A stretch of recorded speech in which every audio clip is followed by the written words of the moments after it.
Jimmy, are you in there? Yeah, I'm here. Are you guys back from your trip? Yeah, Jimmy, we're back from Boca. Oh, good. Did you guys have a good time? Jimmy, Roger and I had a really good time down there. Well, good. I'm glad you guys were able to get away and have a fun doing all that. Yeah, I'm glad. Listen, Jimmy, I've got your favorite sandwich downstairs. A mayonnaise and banana on wheat. Oh, good. Would you like to come down and eat your sandwich? Yeah. Okay, Jimmy. I'll see you down there. No, Chris. What? I don't know. He's back. He's back. Jimmy's back. Chris, back by popular demand. Just trust me on that. You Chris, jerks. trust me on that. I'm not even going to let you introduce the show. I'm going to immediately start yelling at everyone. How dare you? How dare you? It was the end. He brought it to a conclusion. Jimmy was making progress. He made progress with his father-in-law, and you jerks brought him. Chris, I signed up a big client this week, and at the end of our kind of sales call saying, hey, this is official, let's get started, he told me, by the way, Jimmy's coming back, right? And he was like being like fan of the show, like telling me he knows about Jimmy and he wants him back and all that. But there was definitely an implicit threat, like, hey, you're not going to get my business if you don't bring Jimmy back. So that little implicit threat combined with other comments I saw online, I think he's going to be back for the foreseeable future, Chris. I said it. I said, I don't think we're going to hear anything. And it definitely happened. So, all right. Well, hey, this is the Paid Search Podcast. I am Chris Schaefer, and with me is the award-winning manager, Jason Rothman. And together, we are here to help you succeed at Google Ads. And you've tuned in to the world's greatest Google Ads podcast out there. And in a second, I'm going to read you proof of someone who has had their world changed by what we deliver on this amazing podcast. But before I do that, I'm going to tell you guys about a great software that can take your Google Ads management to another level. It's called Optio. And you can check it out for a 6-week extended trial at optio.com/PSP. Let me tell you a bit about just one of the things this software does. I've talked about it many times on the show, but I think one thing that a lot of people like are some of the more practical things like the fact that this software can help you with your account structure. And you say, well, what does that mean, Chris? What's account structure? So I'm talking about some people, and no judgment, some people like to use single keyword ad groups, right? SCAGs. They like to have single keyword ad groups, and that's fine. If you're in that camp and you like to test that and you think it's a practical way to do things, that's fine.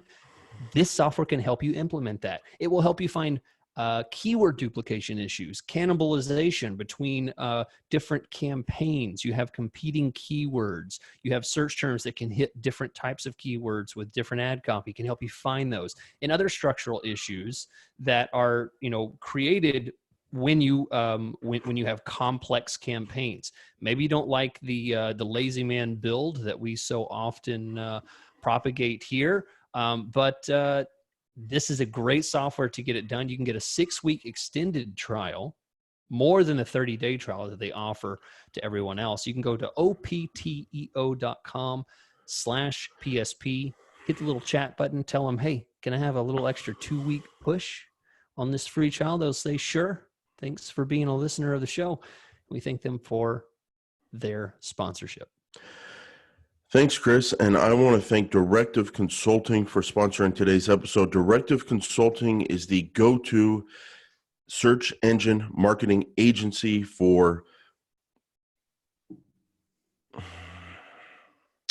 Thanks, Chris. And I want to thank Directive Consulting for sponsoring today's episode. Directive Consulting is the go-to digital marketing agency for all things digital marketing for enterprise and B2B. And Directive has come out with a new digital marketing training platform called Institute. And I want to tell you about the work they did for Allstate and then how you can learn to do that kind of work with Institute. So Allstate offers best-in-class products and services that help provide innovative protection and retirement solutions to millions of households nationwide. Allstate partnered with Directive to increase the overall traffic and conversion rates of their website. Directive identified that car insurance was a higher volume and higher converting keyword compared to auto insurance. After performing a search engine results page analysis and determining what competitors were discussing on their car insurance pages, Directive strategized what needed to be included in Allstate's on-page copy. Directive also performed high volumes of internal linking on high-value pages pointing back to our core page using the anchor text car insurance. All in, Directive maintained Allstate's rankings for auto insurance and garnered the #1 ranking for car insurance, which is the most critical keyword in the industry. If you want to learn exactly how Directive drives these types of results for their clients, you need to check out their digital marketing course called Institute.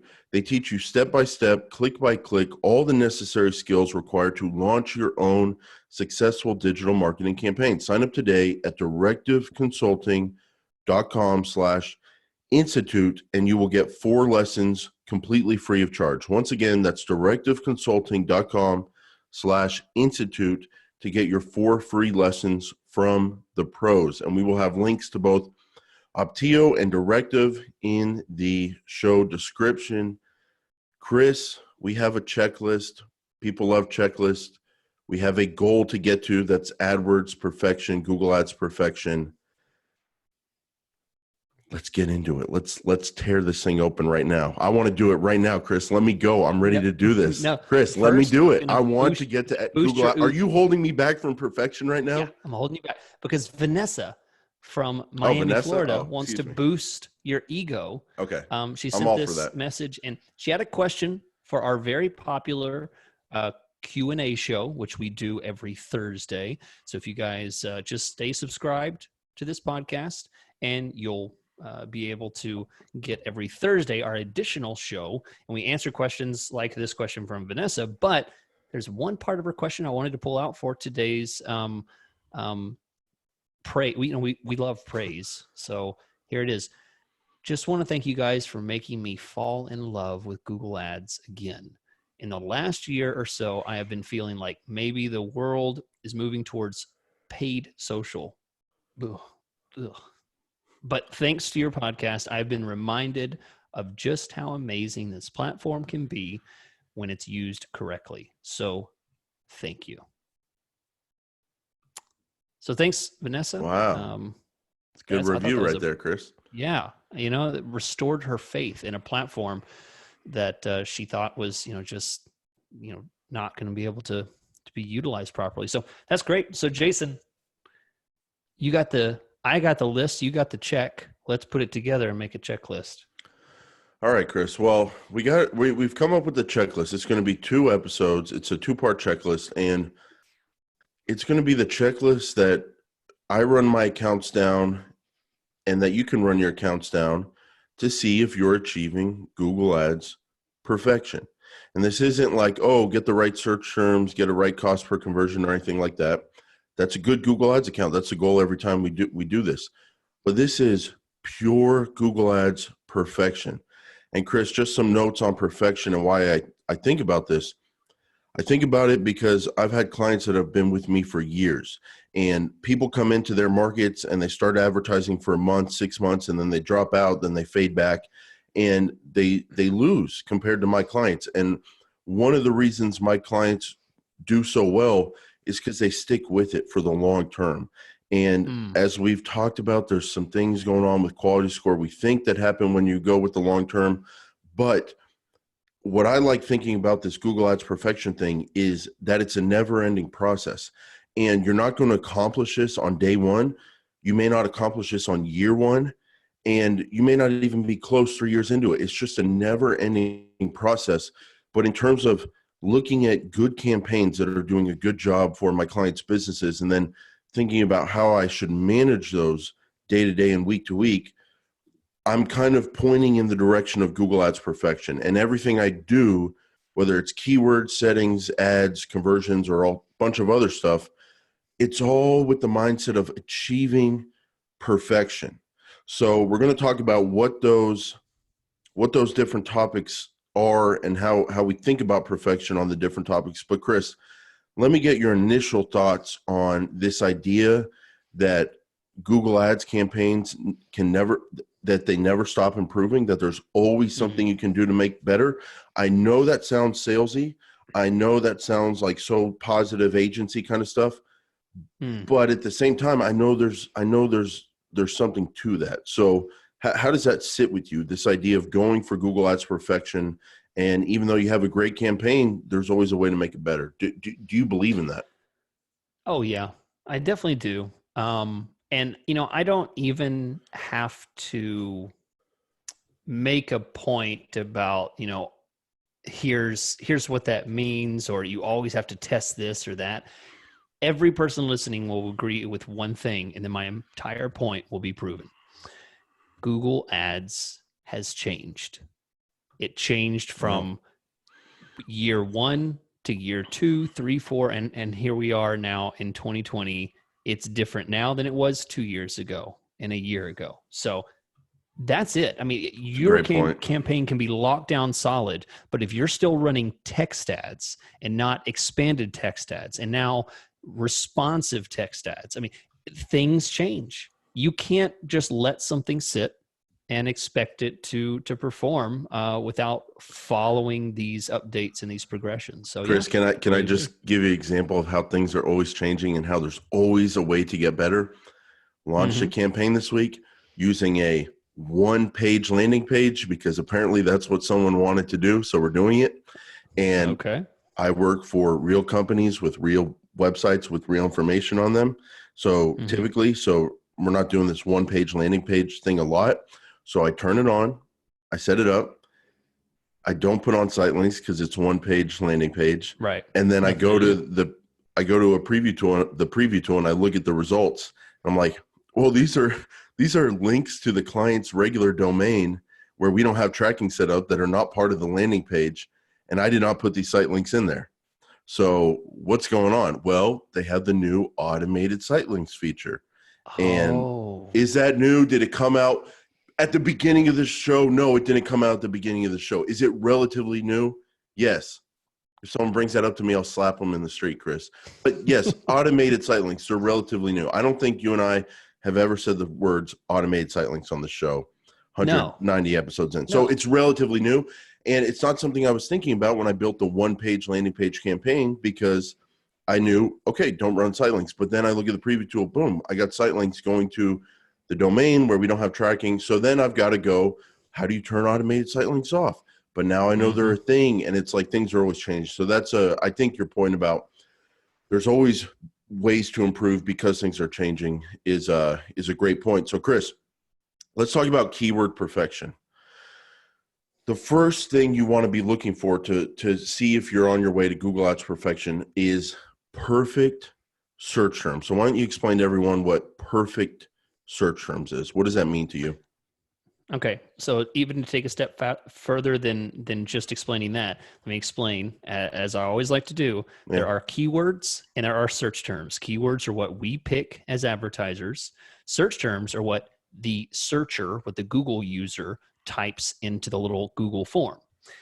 Okay, so search terms are very good indicators of the quality of traffic that you're getting. So if you were to look at your search terms, which there is a way to do that in Google Ads, you can see all of your search terms and imagine each person, when they're typing that, what kind of intent do they have? You can often infer the type of intent, the frame of mind the person is in based on how they're typing. Oftentimes you can make distinctions based on the fact that they put how to versus another search that has the word services in it, right? So if someone's searching for how to how to remove fleas from my house. That search may not be as good as flea removal services, right? This is an example of a perfect search term. Flea removal services would be better. How to remove fleas from my house is not a great search. So this is what Jason means. It means that you can infer based on the quality of your search terms, how good the context is, how good the searches are, how good the quality of the traffic is. And it's a very labor intensive thing. You can't just go look and there's a green light, yellow light, red light. This is a very organic type of process. Chris, thank you, by the way, for giving a brief distinction of keywords or search terms just for new listeners, because a lot of people share the show with other advertisers and other people they know in business and stuff and in the industry. And it's like, if you're just if you're out there and you're a business owner or an in-house advertiser and you're running Google Ads, but you're not super familiar with it, and then you turn on our Google Ads Perfection episode, and we're just like jumping way past like keywords into perfect search terms. I can see how some people are trying to play catch up. But Chris, I think that's a good breakdown of keywords for search terms. Now, when I say perfect search terms, what I mean by that is if you're going down a checklist and you're trying to figure out, am I getting perfect search terms? To me, what that means is the number I always use. I'm never actually calculating this ratio, but it's kind of a feel thing. 97%. I always think like if 97% above 95% of my search terms are quality, where yes, I'm glad I showed up on that. Someone is actually looking for that product or that service, and it shows they could become a paying customer or client. 95 to 97% or higher, if possible, are perfect. Something bad's always going to sneak in. You add it as a negative. But to me, when you're going down the checklist, am I doing what I need to do with search terms? That is perfection to me, because stuff's always going to sneak through, but kind of 97%, that's what I kind of aim for. Now, Chris, let's make this thing crazy here. You want perfect search terms, but you're not running a perfect campaign unless you're running pure broad keywords. That's a bold statement. How does that sit with you?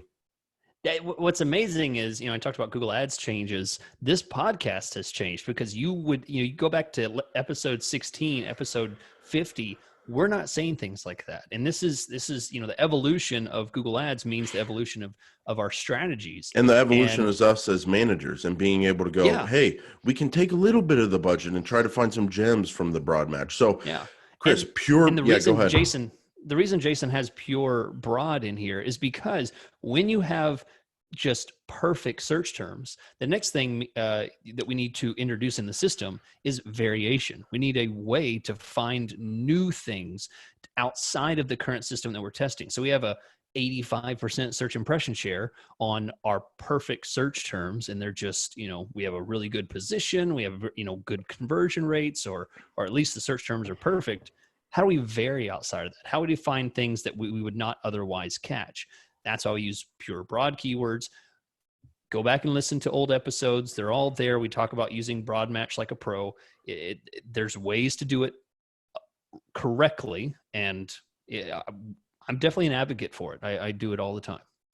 So, Chris, pure broad for a perfect campaign. Now, I know this is true because it's true with me. The majority of my campaigns right now I'm running don't include pure broad keywords. And this is a failing of myself and a failing of my clients who were getting good results. We're spending our budget they want to spend. We're getting perfect results, but we're not taking it to the next level of always looking for new search terms to come in from a small broad test. And that's why this is Google Ads Perfection. So are you also not running pure broad keywords the majority of the time? And also, don't you think in a perfect world, not where a client spending $2,000 a month loves their results, getting profitable results, and that's what they want to do. They don't want to experiment. And so it's not good for every client, but in a perfect Google Ads situation, do you agree a small portion of the budget should be allocated to pure broad?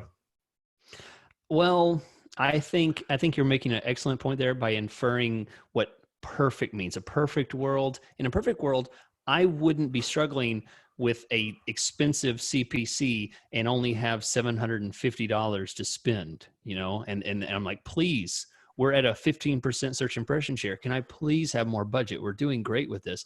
And they don't give it to me. So in a Right. perfect world, Yeah. I would have enough budget to do Yeah. that. So I would say, yes, I would like to, but you're exactly right. I do not have broad match testing campaigns in the majority of my campaigns or accounts because I don't have the budget. This is not a perfect world, and I'm often limited.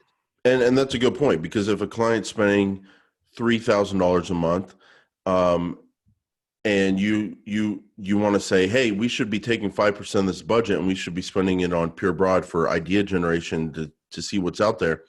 Well, that's $150 a month. And you break that down by the day, 150 divided by 20, some wizards out there will be able to figure that out. But it's a very small daily budget. And it gets to the point where, okay, is running $7 a day on a Pure Broad campaign when the cost per click average is $20 and you're going to have struggle getting that thing to run right. Is that really worth the time versus going through perfect search terms, finding ad copy that works? And it's just not productive for small budgets. But let's say that a client comes to you at 3,000, they say, Chris, we've been running great, but how can we improve this? And one of your suggestions is to try Pure Broad. Or let's say you're running a campaign that spends $1 trillion a month and you have the budget to be able to try Pure Broad. What is your budget allocation? What would you recommend to someone out there who says, hey, I want to strive for Google Ads perfection. I want to take this to the next level. And assuming they have the budget to do it, what's your budget allocation percentage that you would be going for Pure Broad? Let's say you're spending $100 a day on your main campaign. You might try 10 a day on Pure Broad. And the reason I think that $10, even $5 would be fine is because the CPCs, if you go back and listen to the shows, the way we talk about it is the CPCs should be significantly lower. If you're paying quality's lower, so CPCs should be lower. Yeah. If you're paying an average of $5 per click on your main campaign, your test campaign should be $2.50, $1.50, $1, whatever you can get away with. It should be cheaper. So you should be able to get, 5 times the impact per dollar, or at least twice the impact per dollar whenever you're doing a test campaign. That's my number 2, Chris. Somewhere in the 5 to 10% range. I'd probably be going more towards 5% when you start it. But I do think at running some big Pure Broad campaigns lately, I do think they've got a place in a perfect Google Ads account for that never-ending idea generation. Now, Chris, let's just quickly talk about campaign structure. I think a perfect Google Ads campaign needs to have search, needs to have brand, and I couldn't care less if you don't see an ad above their organic listing, because you never know when someone else is advertising somewhere else or when they're going to start. So I say search campaigns, I say a brand campaign, and if it's applicable to your business, your industry, and you want to do this, I think there is a role for competitor campaigns with competitor keywords, depending on the advertiser, depending on the industry. How does that structure sit with you when we're striving for perfection? You got beef. Yeah, I'm not, unless, so this is where I diverge from, a discussion of a perfect campaign versus a good business decision as a Google Ads manager. So unless the client raises issues about wanting to protect, air quotes, their brand, or wanting to go after competitors, I don't bring these up, and I typically don't pursue them unless it's brought up. So I would say I would typically take a pass if I'm not. But you know how I break it down, Chris? I break it down by the numbers. And you run a brand campaign, you get a great cost per conversion. You compare those cost per conversions to the amount of conversions you need to get an actual customer. Then you compare the value of that customer over the lifetime versus the cost per acquisition. And I look at it like its own profit center. Brand, if it's applicable to your industry and your advertiser competitor, I look at those as separate profit centers from the search campaign. And if they're profitable on their own, then to me, in a Google Ads perfection, striving for perfection, They should be built up and advanced over time because they're their own profit centers. Yeah. Now, again, like you're saying, everyday feasibility, if you only have a budget, you need and no one's advertising on your brand, well, you spend it on search. But I'm talking about AdWords perfection here, Chris. I'm talking about the rainbow. At the end of the rainbow is a pot of gold, and you're just constantly marching through that field trying to get better and better.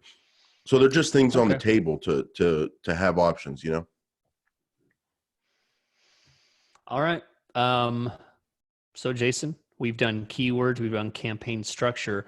Now an area that is, especially when you're building a campaign, this is often the questions that we get. It's the settings. What settings do we use? And we can start off with people in specific, with location targeting at the campaign level. So as you would expect, there are a lot of options in a search campaign for location settings. And my favorite is to typically go with the more exclusive targeting to say people that are in my area or are regularly in my area when it comes to location targeting. That's usually what I go with because most of the time, you know, and I would say the majority of time I'm trying to be conservative with my budget, and I don't have clients that just throw money at the wind. You know, I tend to be very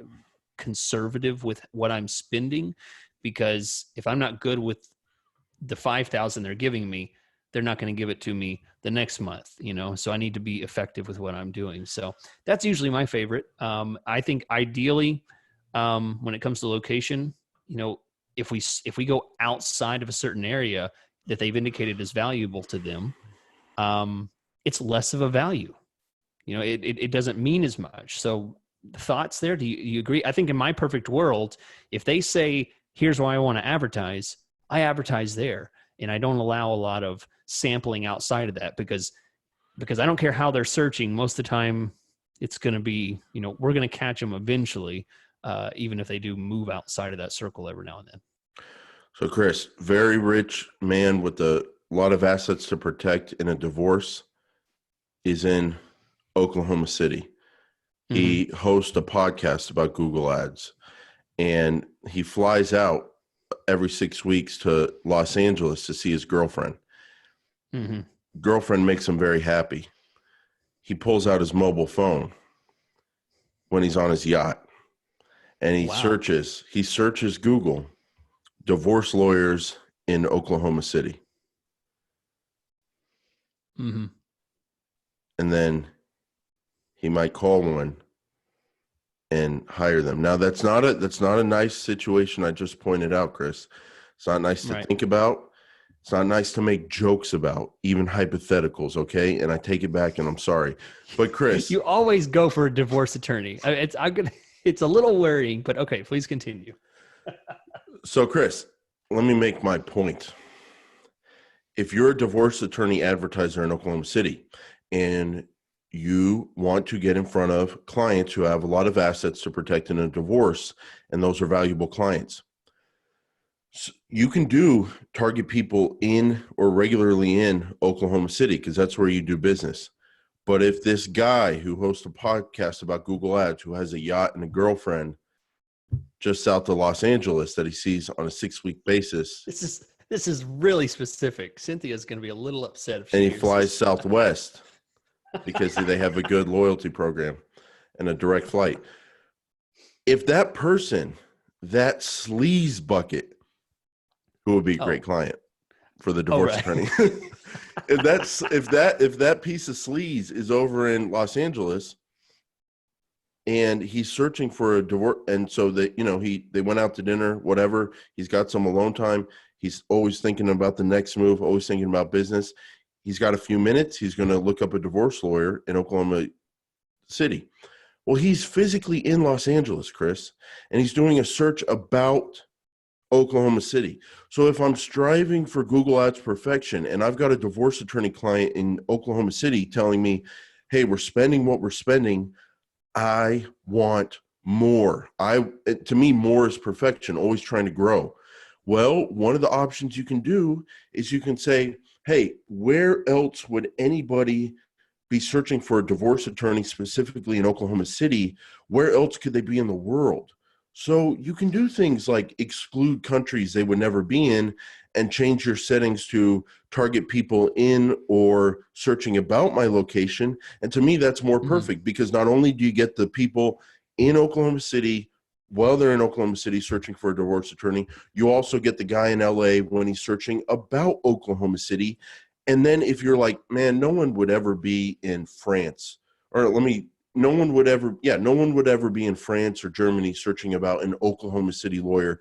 That's just so rare that I don't want to take the chance I'm going to get some unwanted traffic. So I'm going to exclude all these other countries but the United States and still show up when people. So to me, that's perfection. Do you see what I'm saying, Chris? People are in the U.S. searching, or whatever country you do business in, searching about your specific area. To me, that's good traffic.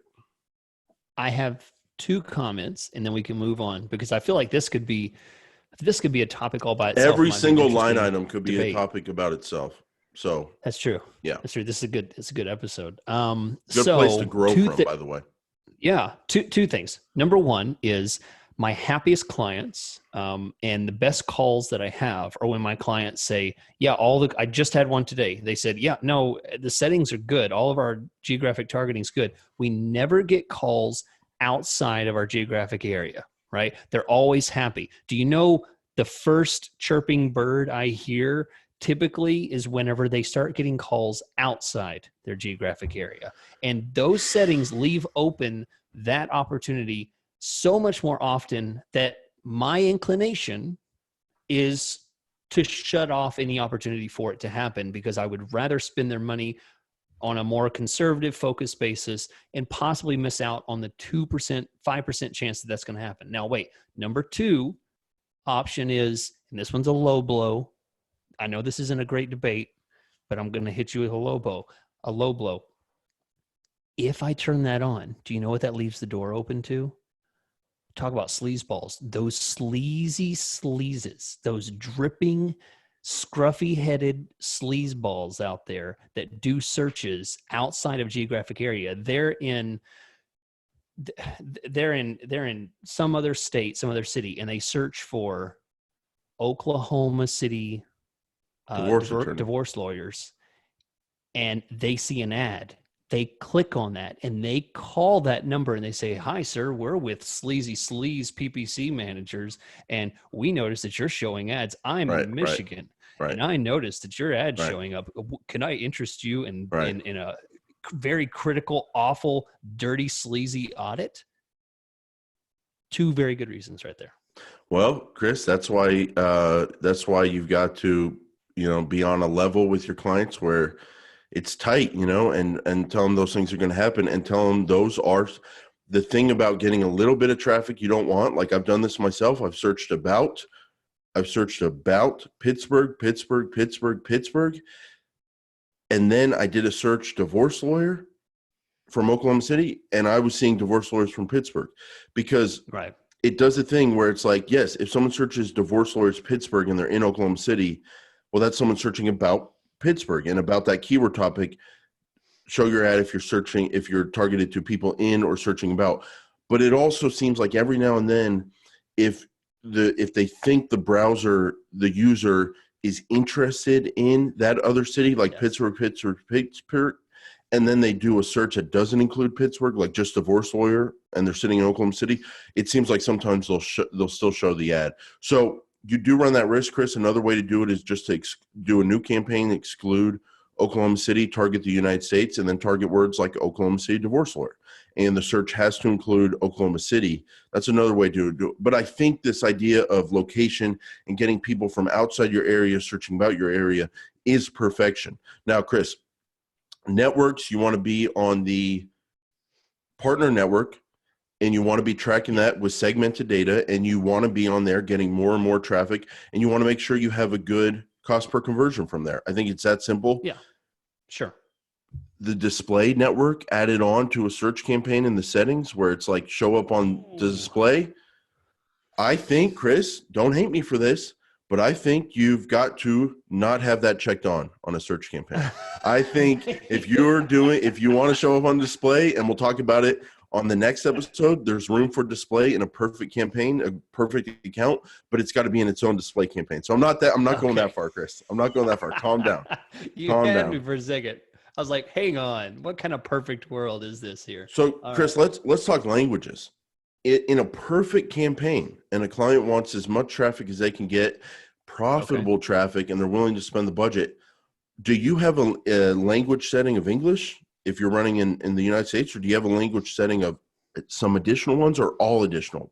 Break that down. I'm in two camps there. First camp is a campaign where money is an issue. The volume is a problem. I need to be conservative, so I go with English only. If there's other clients where I have money left over, they want to sample, they're in it to win it, they want to dominate, I'll have all languages. So it just depends on the camp that you're in. But all languages, because languages are set at the browser. Right.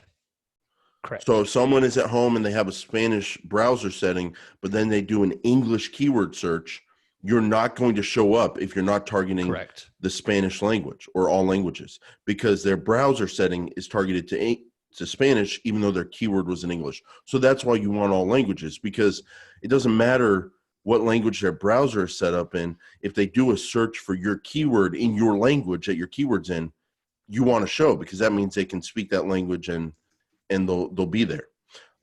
So Chris, another language thing, Russian in New York City, Chinese in some West Coast cities. Those are big. Spanish in some South and Southeast cities. Sure, those are major populations that speak those languages. And so now we're not talking about the language setting. We're talking about the actual keywords and languages. And yes. What? You don't think I build Spanish campaigns? Me llamo Jason Rothman. Mi podcast is Paid Search Podcast. Okay. Well, that's a skill you have. Yo hablo español con mi esposa bonita. Okay. You speak Spanish with your beautiful puppy dog. Is that what that was? That's what that is, Chris. Okay.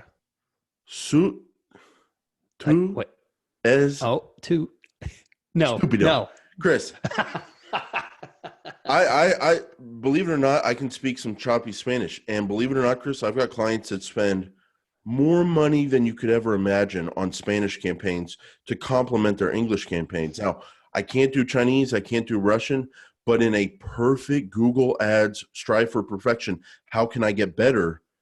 Those campaigns need to be built out. This is Chris. This is not. This is not for the week here. This is Google Ads like boot camp, striving across that field, trying to find the gold bucket in the rainbow. And I already know what you're thinking, Chris. And yes, I agree with you. We're going to get through our settings. And then this is going to be a 3-parter. And this is going to be a checklist I'm going to print out and run down my campaigns. And I'm going to talk about in Patreon, Chris, why this is important for a Google Ads Manager to be thinking like this. But Chris, so that's what you got to do with other languages. If there's other major populations in your area that do searches in other languages, you need to build campaigns for them. And by the way, Chris, it doesn't have to be that hard. Like, you can just put in smart, sensible keywords. You don't have to be changing your ads every single week or ever if those language campaigns perform well. And guess what? You can get great click-through rates on simple ads, because you know why? Because if someone does a search in Spanish and they see a Spanish ad, they're like, oh man, that's exactly what I'm looking for.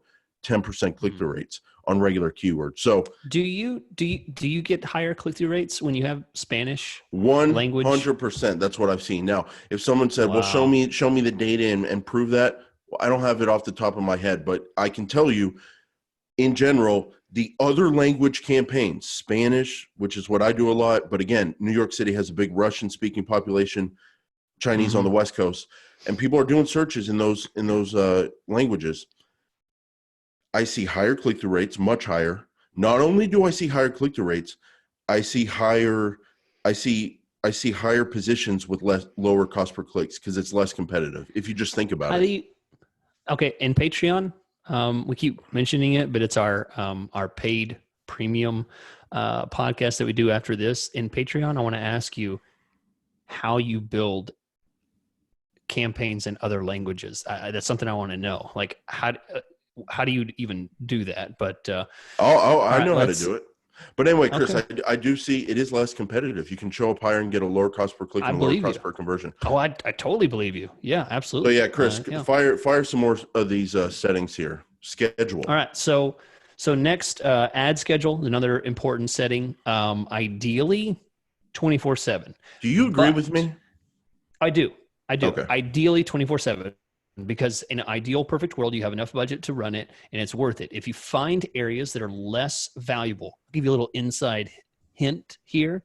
Newbies out there, guys who don't have their hands in just an endless number of campaigns and different verticals and industries. I'll give you a hint. Fridays typically suck, especially like Friday afternoon. They usually really suck. So if you find that there's certain times when you just don't get very good results, you're still running 24/7. You just lower the bids.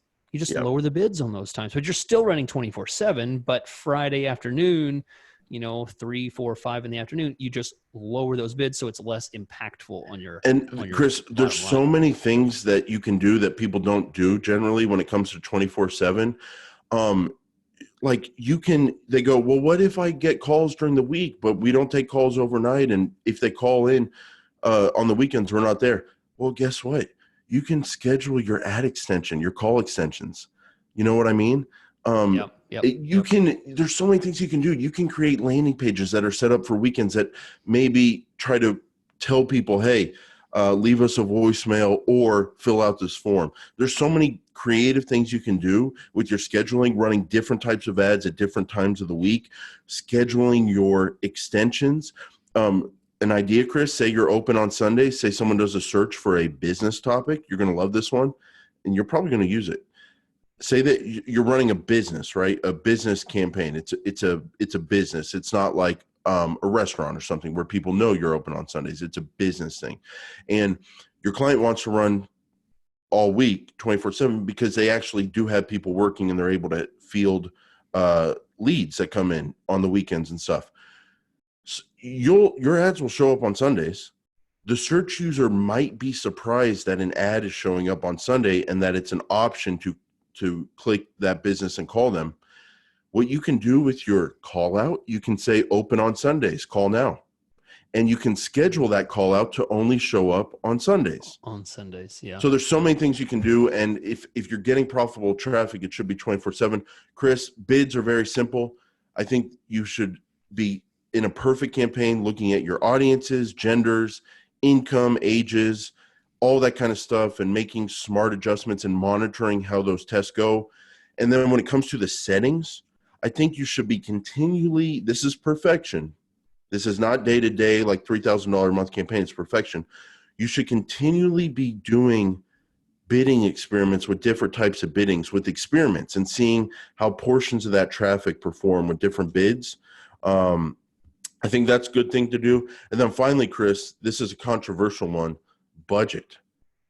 I don't think you can claim Google Ads perfection if you have less than 100% impression share, whether that's a display campaign, display impression share.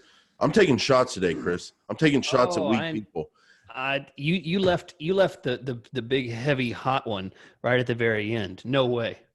No, you're wrong. You're wrong. That's not a perfect world. You're wrong. Don't make this personal. Chris, don't make this personal. No, Keep it about the debate. wrong. Keep it about the topic. No. Don't make it personal. Wrong. You're a horrible human being. Don't make it personal. I'm out. Chris, let's just break this down for a minute and why I think this. And it's okay to disagree. We can have a little debate. Oh, I disagree. If it's a display campaign, display impression share. If it's a search campaign, search impression share, they should be 100% in a Google Ads perfect campaign. Here's my point. Because if they are anything less than 100%, that means you are missing out on profits for your business. How can you dispute that? Go ahead. It's your time. Okay. I won't interrupt. You let me speak, I'll let you speak. Sir, you let me speak, I'll let you speak. Go ahead. Okay, I'm gonna do a little jig while I deliver this fatal blow to you. All right. So if you have, let's take a step back. Okay, I'm very nervous right now, Chris. I'm very nervous right now. You told me something about remarketing campaigns. We'll talk about it on Patreon. I was very embarrassed. I sent you a text. I said, yes, Chris, you're right. You are my master. If you go to the Twitter page of Paid Search Podcast, you'll see a picture that Chris, I guess he spent his hard-earned money on a designer to make this image because that's what he likes to do. But he's like kind of giving me a noogie and like kind of choking me. Chris, you are the master. I do respect you. I'm a little scared. I'm trying to butter you up because I feel like I walked into a trap and I feel like you're about to say something that's going to be really bad. But with that said, please go easy on me because you are my master. Okay. Oh, my God. Okay. What did I just do? Would you agree that there are plenty of search terms that you have seen that qualify for very precise, exact match searches, or even long tail modified broad, right? It will have all of the words in there, but it will have something that obviously disqualifies it. Okay. It's something, not job, not career, not something that you have as a negative keyword, but something that's obvious qualification. Okay. So a search term comes in that has a bad part of it that you're going to add as negative that you didn't have before. Right. Okay. Right. Okay. Ideally, you would have bids in such a way that you're not artificially boosting those bids so high that you show up for every single search. If something is not relevant, the Google Ads system will automatically make you irrelevant for that, and you won't show up. But if you have bids set 400 times what they should be, and you force the system to show you for non-relevant things, and all because you want to achieve 100% search impression share, you're making a mistake. Well, I don't know if there was a problem with the audio or I cut out. I think there's a misunderstanding here. What I was saying is that it's display impression share or search impression share, specifically lost due to budget. The ad rank impression share, where you lower your bids for lower performing, not as high quality words, or just you have a perfect word, but it doesn't match your cost per conversion. Chris, you can have a. It's funny. Yeah, it's funny because what's funny? On the notes here it says 100% search impression share. It doesn't say. Doesn't say anything about. Gotcha. Yeah, it's a spreadsheet column thing that got cut off that says lost due to budget. So that's what I was meaning. Okay, that's Chris, fine. Well, hey, you caught me in a mousetrap. I went for the cheese. You got my tongue just sitting there, and I'm in trouble here. Now, let me just rephrase this, and I'm just kind of thinking off the top of my head, but search impression share, display impression share, lost due to budget. You're running a profitable campaign with profitable bids, profitable cost per conversions, but you could be getting more at the same bidding level, but you're missing it due to budget. That's bad. That should be 0% lost due to budget. That's 0. perfection. Yeah. Okay. I would say perfection. Yeah. I would say perfection, you would actually be closer to like an 85 or a 90%. You should be losing about maybe 5, 10, 15% due to rank and bids. Yeah, it depends how realistic and low your cost per conversion goals are, because if a client just needs a really low cost per conversion to make it work for their business, a 30% impression share is fine, because you can miss out on 70% due to rank. So thank you for pointing that out. That's why we do this podcast. That's why we're a great partnership here, Chris, because I think big, I go bold, and then you're like, whoa. You're going to really, really screw up your campaign if you're focused on 100% impression share and not whatever the impression share is, it's fine, but focusing on trying to get to 0% loss due to budget. That's what we should be going for. So thanks for clarifying that, Chris. Well, Jason, one last important point is I have a voice in my ear here telling me that some people have not gone to opteo.com/PSP to try out the 6-week extended trial of Optio. It's the tool that is your missing magic potion in your perfect Google Ads management system, right? You need to get things done quickly. You need to do things like improve your account structure. You need to quickly go through your search terms, make sure they truly are perfect. You need to make sure you're not cannibalizing certain keywords. You need to go through your ad copy and say, wow, this one's been here for 6 months. I haven't updated it at all, or this click-through rate is trash compared to everything else. It needs to be either paused or updated. This tool is designed to help you make those decisions quickly and effectively. So those of you that have one campaign, one account that you're managing, you're the owner or you're a manager or you're an employee of the company, it's designed to help small, focused accounts make those decisions quickly. And for those of you that are just rock stars that have lots of campaigns, you're in a Google Ads manager like us, you need to make decisions on the fly with a bunch of accounts. They have tools for you too. So be sure and check them out at opteo.com/PSP. Ask for the extended trial, 6-week trial, just because you're a listener of the show. We thank Optio for their sponsorship. Jason? Yeah, thanks, Chris. And I want to thank Directive Consulting. At the top of the show, you heard about the awesome SEO strategies that Directive implemented for Allstate and the results. You want to learn how they implement strategies like that, check out directiveconsulting.com/institute. You can learn PPC, SEO, conversion rate optimization, analytics and optimization straight from the pros. Go to directiveconsulting.com/institute right now, and you will get 4 free lessons completely free. That's directiveconsulting.com/institute. Learn it right from the pros. And we will have links to directiveconsulting.com/institute and also the Optio free trial in the show description. Chris, we are going to jump it over to Patreon. We encourage you guys to sign up at Patreon. It's very inexpensive, $2 a month or $4 a month, depending if you want to see how beautiful we are. You can sign up paidsearchpodcast.com. We have a link to the Patreon page. Chris, this Google Ads Perfection checklist has become a beast all on its own. I'm excited to see where this goes. I love it. And we'll be back next Monday to continue this, and then we'll be back Thursday for the next episode of the Q&A. So we'll see you guys there, and thanks for listening.